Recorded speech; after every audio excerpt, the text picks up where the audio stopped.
السلام عليكم ورحمة الله وبركاته. الحمد لله والصلاة والسلام على رسول الله وعلى آله وصحبه أجمعين ومن تبعهم بإحسان إلى يوم الدين أما بعد। সকাল সন্ধ্যার দোয়া 19 নম্বর পর্বে আমরা আলোচনা করব। আরেকটি দোয়া একেবারে সংক্ষিপ্ত দোয়া, খুবই ছোট্ট দোয়া, ফজিলত সবচেয়ে বেশি এমন মানে সবচেয়ে বেশি ফজিলতপূর্ণ দোয়ার মধ্যে অন্যতম। সেটা হলো সুবহানাল্লাহি বিহামদিহি।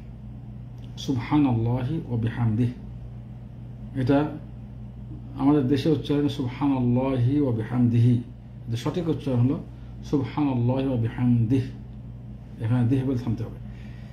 এই শব্দটুকু অর্থাৎ আল্লাহর পবিত্রতা বর্ণনা করছে বা আল্লাহর প্রশংসা সহ পবিত্রতা বর্ণনা করছে,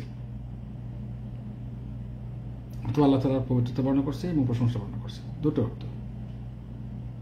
এই শব্দটি যদি কেউ 100 বার দিনে পড়তে পারে, সকালে 100 বার, বিকালে 100 বার, অর্থাৎ সকালে 100 বার, সন্ধ্যা 100 বার, তাহলে ওই ব্যক্তি কিয়ামতের মাঠে সবচেয়ে বেশি আমল নামা নিয়ে উঠতে পারবে, নেক আমল নিয়ে। সহিহ মুসলিমের হাদিস। তবে ওই ব্যক্তি ব্যতিক্রম যে এই দোয়াটি 100 বারের বেশি পড়েছে, তার ফজিলত আরো বেড়ে যাবে। মানে সবচেয়ে ফজিলতপূর্ণ দোয়া 100 বার পড়লে সবচেয়ে বেশি আমলকারীদের লিস্টের মধ্যে চলে আসবে। বাকি এই দোয়াটি যদি 100 বারের বেশি কেউ পড়ে, তার ফজিলত আরো বেড়ে যাবে। আল্লাহ তাআলা সকাল সন্ধ্যা আমাদের সবাইকে এই দোয়াটি পড়তে তৌফিক দান করুন। বেশি না, সুবহানাল্লাহি বিহামদিহি 100 বার পড়তে কতটুকু সময় লাগবে? মানে 1 থেকে 1.5 মিনিট, 2 মিনিট, আস্তে পড়লেও তো 3 মিনিট, বা খুব বেশি 5 মিনিট।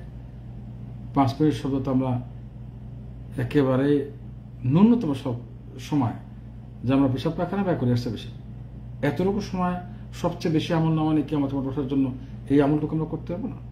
আল্লাহ তাআলা আমাদের সবাইকে তৌফিক দান করুন। আমিন। আসসালামু আলাইকুম ওয়া রাহমাতুল্লাহি ওয়া বারাকাতুহু।